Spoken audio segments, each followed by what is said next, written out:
Hello दोस्तों, यहाँ पे हमें एपिसोड की शुरुआत में दिखाया जाता है कि यूजी ऑलरेडी मर चुका होता है, लेकिन उसकी लाश के अंदर उसका माइंड अभी भी जिंदा होता है, जो कि सुकुना के इननेट डोमेन में होता है। या फिर हम कह सकते हैं कि यूजी इस समय सुकुना के दिमाग में होता है। यहाँ पे सुकुना खोपड़ियों के पहाड़ पे बैठा होता है और वो यूजी से ही कहता है कि ये बच्चे मुझे ऐसे मत घूरो, समझे, मेरे बिना परमिशन के तो मुझे देख भी नहीं सकते। तो इस बात से यूजी काफी ज्यादा चिढ़ जाता है और वो सुकुना से यही कहता है कि ठीक है फिर आ जाओ नीचे, क्योंकि मैं तुम्हें अपनी नजर नीचे झुका के देखूंगा। सुकुना को यह एहसास होता है कि यूजी कुछ ज्यादा ड्रामे कर रहा है और ये तो होना ही है, क्योंकि भाई सुकुना ने यूजी को मार डाला है और उसका दिल भी बाहर निकाल के फेंक दिया था। यूजी को लगता है कि ये जरूर कोई आफ्टर लाइफ है या फिर कोई नर्क वगैरह है और यहाँ पे वो सुकुना से बदला लेगा। हेलो गाइस, मुझे हो गया है क्रिकेट का बहुत सवाल, क्योंकि मुझे जीतना है इस बार प्लेयर स्पॉट पर 10 करोड़ तक का इनाम। आ गया है मैच सीजन और प्लेयर स्पॉट की विनिंग्स का भूत तो सब पे चढ़ेगा। अरे डाउनलोड करो player spot fantasy gaming app, जो सिर्फ मेरा ही नहीं मेरे जैसे 1 करोड़ लोगों का फेवरेट है और इस सीजन की विनिंग तो बवाल है बवाल। तो इंडिया के अब हर घर में होगा क्रिकेट का बहुत सवाल। प्लेयर स्पॉट पे मैं सिर्फ स्पोर्ट्स ही नहीं, बहुत ही इजी और एंटरटेनिंग गेम्स भी खेलता हूँ, जैसे Ludo, rummy, snakes and ladders, call break, ऐसे 15 से भी ज्यादा एक्साइटिंग गेम्स जिनको खेलकर जीत सकते हो अप टू 50 लाख रुपए। अब बोलो कि प्लेयर स्पॉट ही क्यों, 10 करोड़ तक की विनिंग प्राइस और रोज ऐसे नए नए अलग offers, easy withdrawal with no KYC, 1 crore users, trustworthy and secure है, available on iOS and Android. तो ये मैच सीजन अपने फ्रेंड्स को भी यहाँ बुलाओ और जीतो रेफर एंड अर्न का बोनस। अब लेट मत करो, नीचे लिंक से तुरंत क्लिक करके इंस्टॉल करो प्लेयर स्पॉट और भिड़ते हैं अपने फेवरेट क्रिकेट टीम या फिर फेवरेट गेम के साथ। लिंक आपको डिस्क्रिप्शन में मिल जाएगी। तो यहाँ पे भाई इताडोरी सुकुना के ऊपर हमला करना शुरू कर देता है, लेकिन भाई सुकुना आसानी से उसको हरा देता है और वो बताता है कि ये कोई नर्क या फिर आफ्टर लाइफ नहीं है। मैं कह सकता हूँ कि तुम अभी पूरी तरह से मरे नहीं हो और अभी तुम मेरे दिमाग के अंदर हो और मैं चाहूँ तो तुम्हें फिर से जिंदा कर सकता हूँ। हम एक डील करते हैं और उसके बदले मैं तुम्हारा दिल फिर से हील कर दूंगा और उसके बदले तुम्हें 2 कंडीशंस माननी होगी। पहली कंडीशन ये है कि जब भी मैं तुम्हें बोलूंगा एक्सटेंशन, तो तुरंत तुम मुझे अपनी बॉडी पे 1 मिनट का कंट्रोल दे दोगे, और दूसरी कंडीशन ये है कि तुम ये पूरी डील जिंदा होने के बाद भूल जाओगे। तो यहाँ पे यूजी ये जब सुनता है तो वो यही कहता है कि भाई मैं तुम्हें फिर से अपनी बॉडी का इस्तेमाल करने नहीं दूंगा और मैं तुम्हें भरोसा कैसे कर सकता हूँ। तो सुकुना ये कहता है ठीक है फिर मैं तुमसे वादा करता हूँ कि मैं किसी को भी उस 1 मिनट के दौरान नुकसान नहीं पहुंचाऊंगा या फिर किसी की जान नहीं लूंगा। लेकिन फिर भी भाई यूजी को सुकुना के ऊपर विश्वास नहीं होता और वो ये कहता है कि तुम ये अपना ऑफर अपने पास ही रखो। सुकुना बताते हैं कि चिंता मत करो, अगर हम जुजुत्सु की मदद से कोई सौदा करते हैं तो वो कभी भी टूट नहीं सकता, और अगर ऐसा होता है तो उसकी सजा सुकुना को ही मिलेगी। ऐसा इसलिए है क्योंकि यूजी ने सुकुना की ताकत को इस्तेमाल करने की कोशिश की, वो भी बिना सुकुना की परमिशन के। लेकिन तब भी भाई यूजी सुकुना की बातों में नहीं आता और उल्टा उसके ऊपर पंची मार देता है और वो ये कहता है कि अगर मैं जिंदा होऊंगा तो मैं बिना किसी कंडीशन के जिंदा होऊंगा। तो सुकुना ये कहता है ठीक है फिर। तो ये दोनों यहाँ पे डिसाइड करते हैं कि ये दोनों लड़ाई करेंगे और जो जीतेगा उसी की बात मानी जाएगी। और ये बोलते भाई इंस्टेंटली सुकुना इताडोरी के सर के 2 हिस्से कर देता है। यहाँ पे गोजो का सीन दिखाया जाता है और वो अभी भी काफी ज्यादा परेशान होता है कि यूजी की डेथ हो चुकी है और वो इचिची से ये कहता है कि वो कोई टीचर वगैरह बनने के लायक नहीं है, ये उसका स्टाइल नहीं है। भले सारे ऑफिशियल्स को मारना काफी ज्यादा आसान है, लेकिन उससे कोई भी उसकी बात नहीं मानेगा। तो इसी वजह से उसने बच्चों को पढ़ाना शुरू किया था, जिससे कि वो जुजुत्सु कम्युनिटी की कमियों को पूरा कर सके। वो ऐसे सॉर्सरर्स को पढ़ाना चाहता है और आगे बढ़ाना चाहता है जिनकी सोच सच में काफी ज्यादा कमाल की हो। साथ ही साथ वो ऐसे स्ट्रॉन्ग लोगों को ट्रेन करना चाहता है जो कि उसके साथ आगे आने वाले खतरनाक कर्से से लड़ सके। गोजो मानता है कि ओकोत्सु और हकारी जैसे स्टूडेंट्स आगे चल के गोजो से भी ज्यादा ताकतवर बन सकते हैं और साथ ही साथ यूजी भी उन्हीं स्टूडेंट्स में से एक था जो कि शायद गोजो से भी ताकतवर बन सकता था,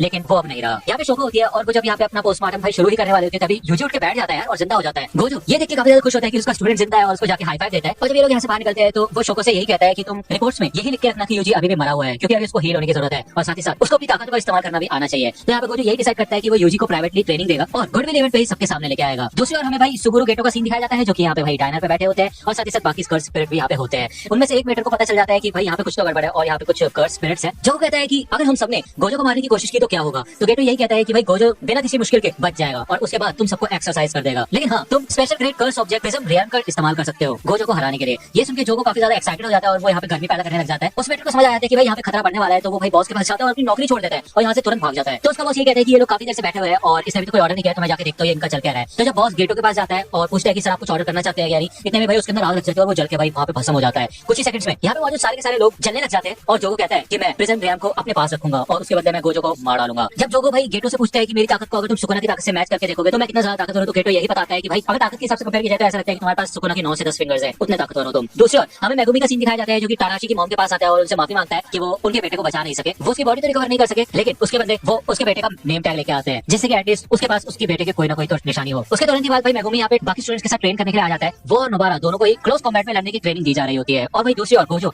यूजी को उसकी कर्स एनर्जी को कंट्रोल करने की ट्रेनिंग देता है। यहाँ पे गोजो ने 2 कैच रखे होते हैं और वो उन दोनों कैच के ऊपर हमला करता है और बताता है कि कर्स एनर्जी और कर्स टेक्निक में क्या अंतर होता है। पहले अटैक में गोजो ने सिर्फ अपनी नॉर्मल कर्स एनर्जी का इस्तेमाल किया था और भाई दूसरे अटैक में उसने कैन को घुमा दिया था अपनी कर्स टेक्निक का इस्तेमाल करके। गोजो बताता है कि हम कर्स एनर्जी को एक तरीके से बिजली की तरह मान सकते हैं और कर्स टेक्निक को उन अप्लायंसेस की तरह मान सकते हैं जो कि भाई बिजली पे चलते हैं। तो यार हम बेसिकली ये कह सकते हैं कि अगर आपके पास कर्स एनर्जी है तो वो एक तरीके से सोर्स हो गई एनर्जी की और उसको आप अलग अलग टेक्निक से इस्तेमाल कर सकते हैं। यूजी को ऐसा लगता है कि वो फाइनली आप कुछ कमाल की कर्स टेक्निक सीखने वाले हैं, लेकिन भाई ये इम्पॉसिबल होता है। गोजो बताता है कि सॉर्सरर्स अपने अंदर इननेट टेक्निक्स लेके ही पैदा होते हैं, तो बेसिकली शुरुआत से उनके पास अपनी टेक्निक्स होती है और यूजी ये सुन के काफी ज्यादा निराश हो जाता है कि यार गोजो तो 80% की बात कर रहा है, जबकि यहाँ पे यूजी के पास तो 80% छोड़ रहा है, बिल्कुल भी कोई टेक्निक है ही नहीं। तो गोजो मन में ये कहता है कि भले यूजी के पास कोई टेक्निक नहीं है, लेकिन उसने सुकुना की फिंगर खा ली है, जिस वजह से सुकुना की कर्स टेक्निक्स वो जरूर सीख सकता है, लेकिन उसके लिए थोड़ा समय लगेगा। गोजो ये बताता है कि भले कुछ भी हो, लेकिन तुम क्लोज कॉम्बैट में काफी ज्यादा कमाल के हो और काफी अच्छा लड़ते हो। अगर तुम अपनी कर्स एनर्जी का इस्तेमाल करोगे जैसे तुमने पहले किया था अपने फिस्ट के द्वारा, तो तुम जरूर कामयाब होगे। तो यूजी को यही याद आता है कि पहले जब वो उस स्पेशल ग्रेड कर्स से लड़ रहा था तब उसने अपने नेगेटिव इमोशंस को इकट्ठा करके अपने हाथ में कर्स एनर्जी को इकट्ठा किया था था। लेकिन जब गोजो यूजी को कहता है कि अपनी कर्स एनर्जी का इस्तेमाल करके मेरे ऊपर अटैक करो, तो यहाँ पे भाई यूजी अपनी कर्स एनर्जी को बाहर नहीं ला पाता और गोजो ये कहता है कि सोर्सरर्स को अपने नेगेटिव इमोशंस पे कंट्रोल करना आना चाहिए, जिससे कि वो अपनी कर्स एनर्जी को बर्बाद न करें। तो यूजी को ये सिखाने के लिए गोजो भाई यूजी से कहता है कि तुम बैठ के मूवीज देखो, यहाँ पे हर प्रकार की घटिया से घटिया मूवीज है और ये भी एक ट्रेनिंग का पार्ट ही है, जिससे यूजी अपनी कर्स एनर्जी पे कंट्रोल करना सीखे। यहाँ पे गोजो यूजी को प्रिंसिपल की एक डॉल भी देता है, जिसको यूजी को अपने पास रखना है मूवीज देखते समय, और डॉल के अंदर उसे लगातार कर्स एनर्जी डालती रहनी है। अगर यूजी ऐसा नहीं कर पाया तो वो डॉल यूजी के ऊपर अटैक करना शुरू कर देगी। इन मूवीज को दिखाने का मकसद यही है कि यूजी अपने सारे इमोशंस पे कंट्रोल करे और उन्हें बाहर निकाले। साथ ही साथ उसका मकसद ये भी है कि उसे कंटिन्यूअसली उस डॉल के अंदर अपनी कर्स एनर्जी भेजते रहना है और धीरे धीरे करके इसका लेवल बढ़ाया जाएगा। यहाँ पे फिर से स्कूल का सीन दिखाया जाता है और मेगुमी इन सबसे कर्स टेक्निक के साथ साथ वेपन का इस्तेमाल करने के बारे में बात करता है और उसे याद आता है कि जब पहले सुगुना ने उसको कहा था कि तुमने भाग के अपने टैलेंट को वेस्ट क्यों किया और तुम भागे क्यों थे, तो इससे भाई मेगुमी को रियलाइज होता है कि वो अपने कर्स टूल्स को अपनी खुद की परछाई में छुपा सकता है, जो कि काफी कमाल की टेक्निक है। वही दूसरी ओर नोबारा अपने लिए एक नया ट्रैक सूट खरीदती है और यूजी अपनी मूवीज देखता रहता है। जब वो यहाँ पे सोडा पी रहा होता है तो उसका माइंड यहाँ पे डाइवर्ट होता है, जिससे कि भाई डॉल फिर से उसको पंच कर देती है और गोजो उसे याद दिलाता है कि तुम्हें अपना फोकस हार्ड रखना होगा। तो गोजो को इधर यहाँ पे भाई क्योटो जुजुत्सु हाई प्रिंसिपल से मिलने जाना होता है। वो यहाँ से जाने से पहले यूजी से पूछता है कि सुकुना ने तुमसे मरने के बाद कुछ बात वगैरह की थी क्या, कोई डील वगैरह या फिर कोई कंडीशन। हाँ, तो यूजी ये कहता है कि हाँ कुछ ऐसी बात तो हुई थी लेकिन मेरे को याद नहीं। तो भाई गोजो कैसे निकल जाता है और एजेची गाड़ी चला रहा होता है। ये दोनों के दोनों भाई क्योटो जा रहे होते हैं और ये समय से पहले ही उधर पहुंचने वाले होते हैं। तभी गोजो को यहाँ पे थोड़ा अजीब सा लगता है और वो गाड़ी से नीचे उतर जाता है और एजेची को कहता है कि तुम अकेले आगे जाओ। जब गोजो यहाँ पे सड़क पे अकेला खड़ा होता है तभी भाई जोगो ऊपर से आ जाता है और जमीन पे क्रैश करता है बिल्कुल उसके पास, और गोजो जोगो से पूछता है कि तुम कौन हो। तो दोस्तों ये एपिसोड यहीं पे खत्म होता है और आई नो यार बहुत दिन हो गए यार ये एपिसोड लाने में, एक्चुअली मैं वेकेशन पे गया हुआ था, अब आ चुका हूँ, वीडियोस लाना शुरू करेंगे। ठीक है, तो दोस्तों आज की वीडियो के लिए सिर्फ इतना ही। आई होप कि आपको ये वीडियो पसंद आई होगी। अगर आपको ये वीडियो पसंद आई हो तो प्लीज लाइक कीजिए, अपने दोस्तों के साथ शेयर कीजिए और मेरे चैनल को सब्सक्राइब करना मत भूलिएगा। और अगर आप मुझे कांटेक्ट करना चाहते हैं तो आप मुझे इंस्टाग्राम पे कांटेक्ट कर सकते हैं, मेरे पेज की लिंक आपको डिस्क्रिप्शन में मिल जाएगी। मिलता हूं आपसे अगले वीडियो में, तब तक के लिए गुड बाय।